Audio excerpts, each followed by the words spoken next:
Assalamualaikum warahmatullahi wabarakatuh. Nama saya Zaitun, kelas 7C. Di sini saya akan mempresentasikan hasil review jurnal tentang lobster. Saya mewakili kelompok 2 yang beranggotakan saya sendiri, kemudian kedua Pandu Widodo, dan ketiga Epi Elidayani.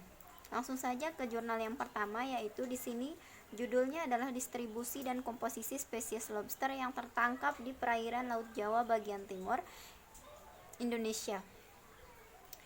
Nah, penelitian ini didasarkan pada hasil penangkapan lobster di Indonesia yang berlimpah dan menjadikan lobster sebagai komoditas penting, sehingga sangat penting sekali untuk mengetahui informasi hasil tangkapan dan persebaran lobster di Indonesia.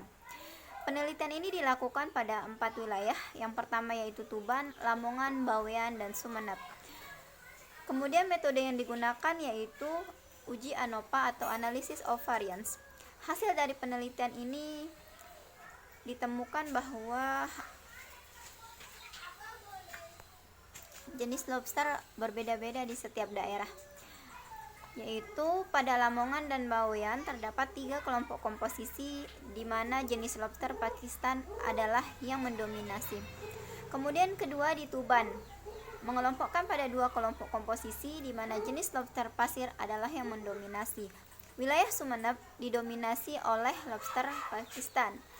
Nah, komposisi 4 spesies lobster di masing-masing ini dipengaruhi oleh wilayah dan waktu penangkapan. Kemudian jurnal yang kedua yaitu tentang pengelolaan perikanan lobster dengan pendekatan EAFM.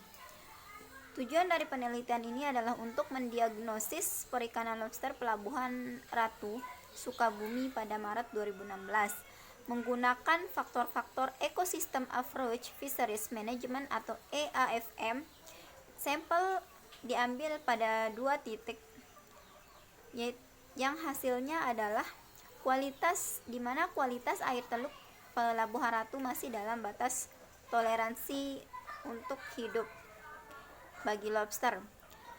Nah, di sini Panulirus homarus atau lobster pasir mendominasi untuk ukuran layak tangkap, yaitu mencapai sekian kilogram.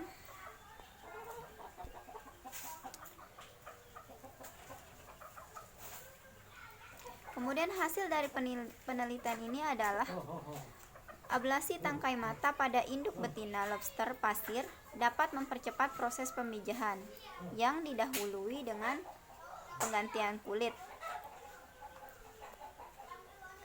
Kemudian jurnal selanjutnya yaitu tentang evaluasi penggunaan jenis shelter berbeda terhadap respons stres kinerja produksi pendederan lobster air tawar Cherax quadricarinatus dalam sistem resirkulasi. Tujuan dari penelitian ini adalah untuk mengevaluasi penggunaan shelter yang berbeda terhadap respon stres dan kinerja produksi. Data yang diperoleh ditabulasi menggunakan Microsoft Excel dan dianalisis menggunakan program aplikasi SPSS. Hasil dari penelitian ini adalah penggunaan shelter ternyata dapat menekan tingkat stres dan memaksimalkan kinerja produksi pendederan lobster air tawar. Shelter Talirapia merupakan shelter yang terbaik dilihat dari respons stres yang paling rendah dan kinerja yang paling tinggi. Kemudian berlanjut ke jurnal yang selanjutnya yaitu analisis hasil penambahan baru perikanan lobster pasir Panulirus homarus.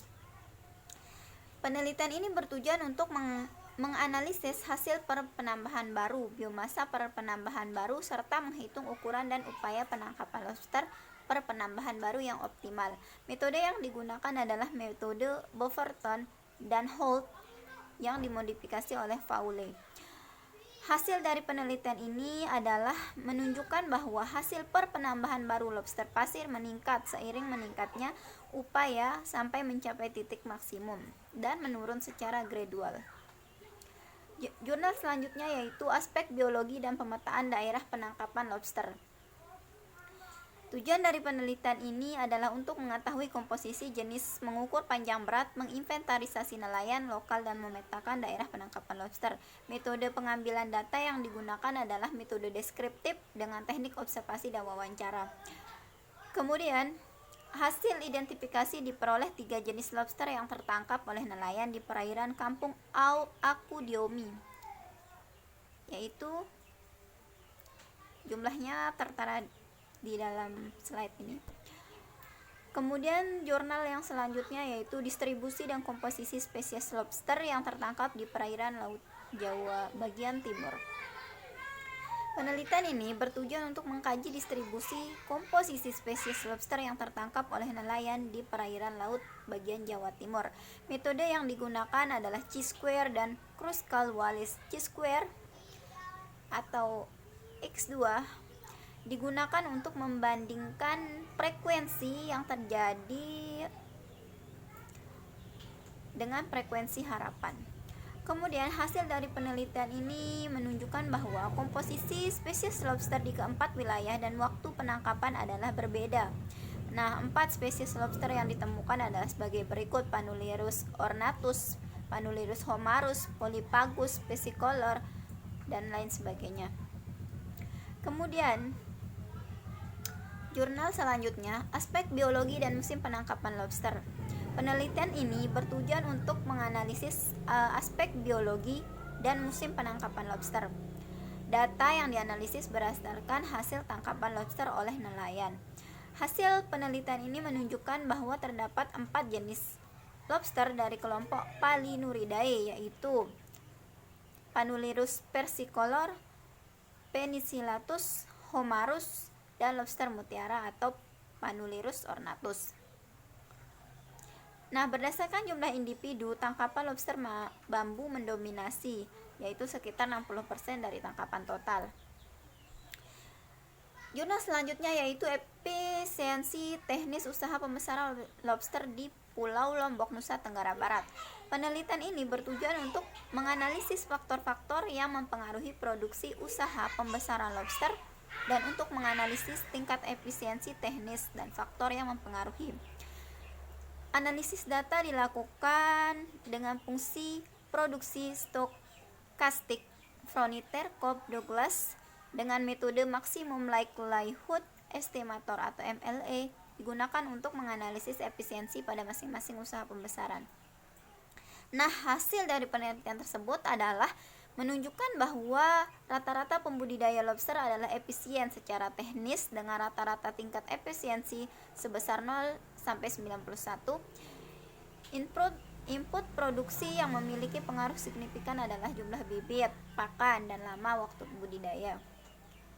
Kemudian jurnal selanjutnya yaitu aplikasi teknologi shelter terhadap respons stres dan kelangsungan hidup pada pendederan lobster pasir Panulirus homarus. Penelitian ini bertujuan untuk menganalisis dan menentukan jenis shelter yang memberikan respons stres dan produktivitas benih lobster yang paling baik. Penelitian ini digunakan rancang acak lengkap atau RAL dengan 4 perlakuan dan 2 ulangan. Hasilnya adalah hasil penelitian ini menunjukkan perlakuan menggunakan shelter Paralon merupakan yang terbaik karena terbukti mampu untuk menurunkan tingkat stres dan menghasilkan kelangsungan hidup yang lebih baik. Kemudian jurnal selanjutnya yaitu parameter pertumbuhan dan status pemanfaatan lobster mutiara. Penelitian ini bertujuan untuk mengkaji parameter pertumbuhan dan status pemanfaatan lobster mutiara. Analisis data yang digunakan yaitu sebagai berikut.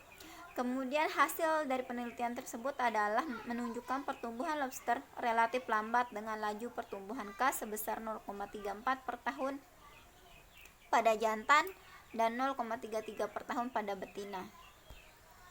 Jurnal selanjutnya yaitu pertumbuhan dan laju mortalitas lobster batu hijau atau Panulirus homarus. Penelitian ini bertujuan untuk mengetahui pertumbuhan, laju mortalitas, dan pola rekrutmen lobster menggunakan metode deskriptif dengan teknik simple random sampling. Hasilnya adalah penangkapan lobster batu hijau atau Panulirus homarus dapat dilihat review 15 jurnal dari kelompok 2 Assalamualaikum warahmatullahi wabarakatuh.